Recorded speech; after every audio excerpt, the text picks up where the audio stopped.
Il y a plusieurs raisons, mais c'est vrai que genre vers 14-15 ans, j'étais un fou de musique, de rock, et je voyais ces pochettes qui me faisaient rêver. Je voyais David Bailey, ces noms, Avdon, etc. Donc je commençais à m'intéresser à ça. Et il y a une autre raison aussi beaucoup plus pragmatique. Mon parrain, tout bêtement, était un photographe de mode relativement connu à l'époque, enfin il est mort le pauvre aujourd'hui, et il s'appelait Jacques Rouchon. Aujourd'hui il y a toujours les studios Rouchon qui existent, c'était voilà. Et donc Jacques, quand j'avais cet âge-là, à peu près 14-15 ans, m'a offert mon premier appareil photo, et j'ai commencé à... Tout ça était très lié, c'est vrai, au rock, etc. Mais comme je jouais de la guitare comme une brêle, j'étais très mauvais.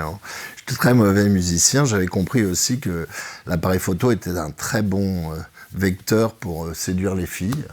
Donc tu vois, je voyais toujours celui qui avait la guitare, toutes les filles le regardaient, mais l'appareil photo, ça marchait pas mal non plus. Donc ça a été aussi un moteur, je dois avouer. Ça, les pochettes de disques des groupes anglais des années 60, et mon parrain, parce que j'allais de temps en temps à son studio, et ça me faisait évidemment rêver de voir ces mannequins, etc., etc. Et d'ailleurs,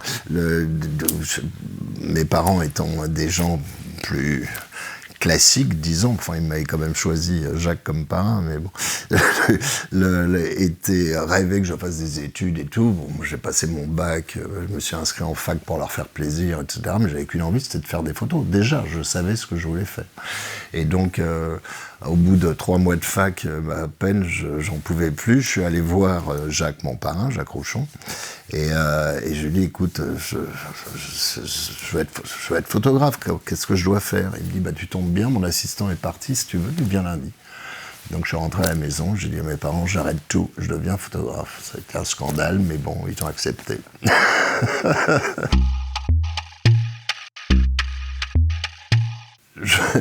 Parfois, je me souviens d'une séance avec Night Shyamalan, je ne sais plus comment on prononce Shyamalan, qui est ce mec, c'est un réalisateur américain, un gros réalisateur américain. Et on avait un rendez-vous dans un hôtel, et comme souvent, quand ces gens viennent faire de la promotion, etc., et je m'étais dit, bon, ce jour-là, je ne sais plus, j'avais pas d'assistant, etc. J'ai pris mon vieux Rolleiflex, une cellule, et c'est tout.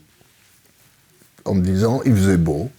Bon, je me dis, il y aura toujours de la lumière, je vais me démerder.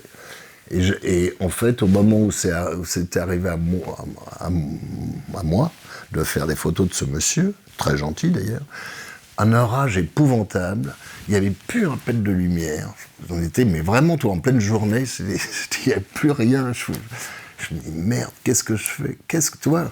Et puis là, t'as pas le choix, t'as 2 minutes pour trouver une solution. Donc j'ai pris une lampe de chevet sur le lit, j'ai enlevé l'abat-jour, je lui ai dit, vous tenez la lampe comme ça. Il me dit, vous êtes sûr? Je lui ai dit, oui, oui. Il a adoré la photo, je l'ai vendue dans le monde entier. Donc, on peut toujours se démerder.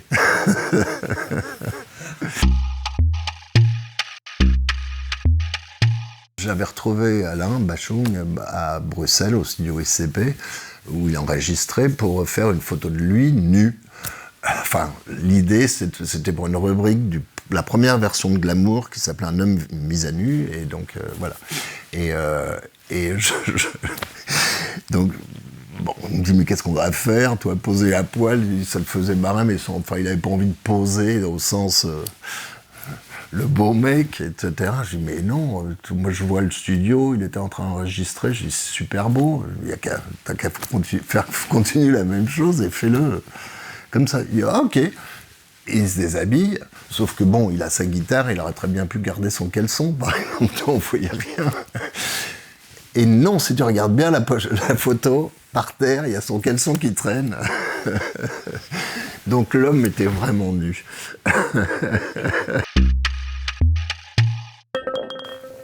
Rien. On peut me dire ce qu'on veut, je m'en fous. Il y a un photographe qui m'a parlé de séances de photos que j'avais fait avec Daniel Dark, le chanteur de Taxi Girl, pour son premier album. Ça devait être en 87, quelque chose comme ça. Son premier album solo, j'avais fait la pochette. Et donc, ce type, un jour, me dit, mais il connaissait toutes les photos de cette séance, alors que bon, moi je croyais qu'on connaissait que la pochette. Et il me dit, j'ai toujours, enfin ça m'a, voilà, quoi, ça l'avait marqué, ça l'avait touché. Alors de savoir qu'on est dans la mémoire des gens, qu'on est rentré dans la mémoire des gens à travers une image, ça me touche beaucoup, ouais, ça c'est sûr. Ouais. J'aurais envie de dire simple. mais je suis pas sûr. C'est aussi, ça suffit pas d'être simple. Il faut avoir de l'empathie pour les gens qu'on photographie. Donc, allez, simple, empathie. Et puis je pense que aussi, comme je suis, le cœur de mon boulot, c'est plutôt le portrait.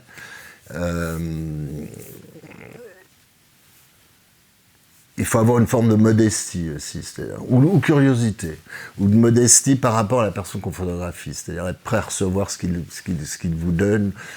C'est pas forcément ce qu'il vous donne sur le moment de la photo, c'est ce qu'ils vous ont apporté. Souvent, il y a des gens que je photographie qui m'ont apporté tellement avant que quand je les ai face à moi, ça ressort, je pense, d'une manière inconsciente, l'amour que je peux avoir pour eux, ou pour leur œuvre, etc. Mais ouais, je dirais simplicité, empathie, curiosité, peut-être, ouais.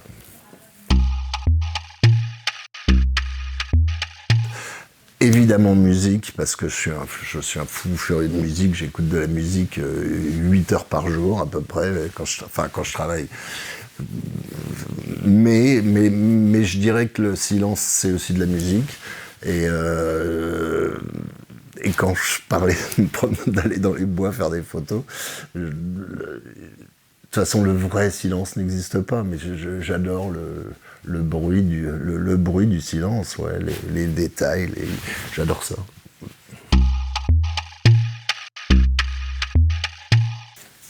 Il y en a plusieurs. Mon parrain, qui a été mon deuxième père, qui est Jacques Rochon, enfin, pour ce qui concerne la photo, en tout cas, qui a été mon père de la photographie. Il y a Jean Demachy, qui était le directeur de Lui Magazine et après de Elle Magazine, qui m'a complètement mis le pied à l'étrier, qui a été un troisième père.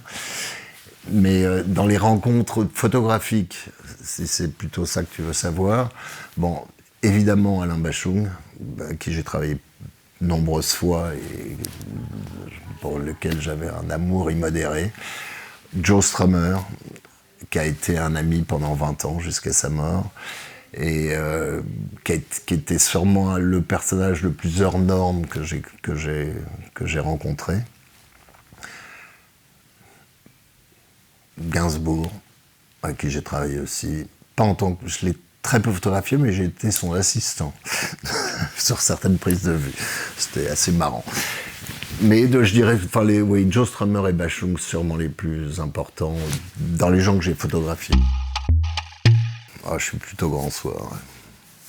Ouais. Si tu veux, j'étais jeune homme, j'étais un homme de la nuit, hein, c'est pas compliqué. Alors maintenant, je le suis beaucoup moins, mais j'ai adoré la nuit. Et j'ai adoré le petit matin quand je me couchais pas.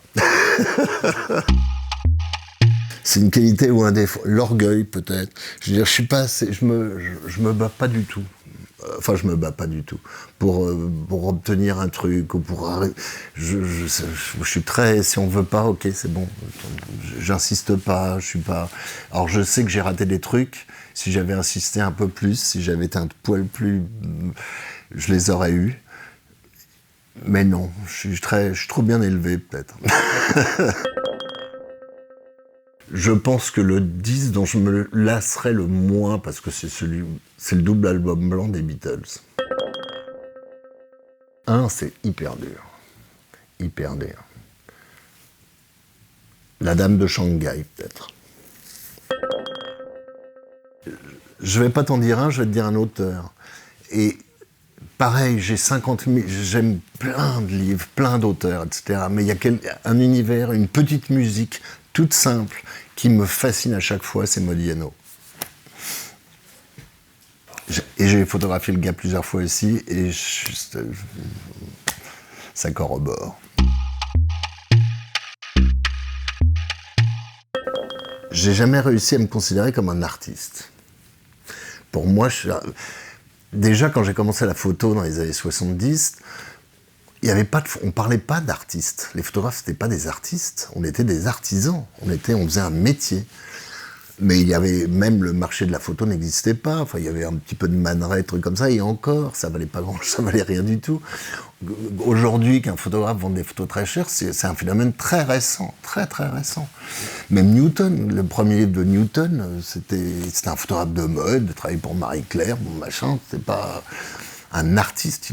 Alors, un artiste, pour moi, c'est plutôt une médaille qu'on vous met. C'est quand les autres parlent de vous en disant « Ah, c'est un artiste ». Quand par hasard quelqu'un dit de moi que je suis un artiste, je suis très heureux. Mais je le prends plutôt comme, tu vois, comme une décoration. De moi-même, j'ose pas me dire artiste. Si on me demande ce que je fais, je suis pas artiste, je suis photographe. Voilà. Ça va dépasser 10 minutes. T'es sûr? Non, mais serre. Non, mais je peux pas. Il y a eu beaucoup de silence aussi où je réfléchis. Donc, là,